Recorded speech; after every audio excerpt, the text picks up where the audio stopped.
জাতীয় সংসদ চলতে প্রতি মিনিটে বহু পূর্বের হিসাব ছিল 15,000 টাকা ব্যয় হয়, আর এখন তো 15 লাখ হয়ে যাচ্ছে।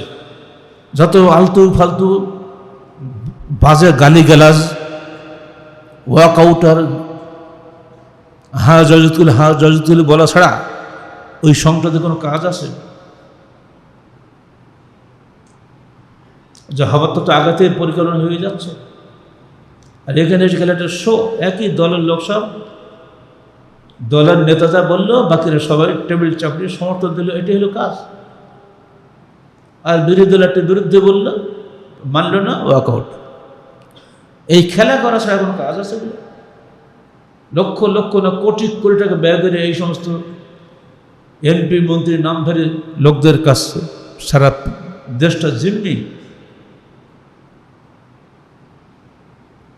আদর্শিক চেতনা তাদের মধ্যে নাই।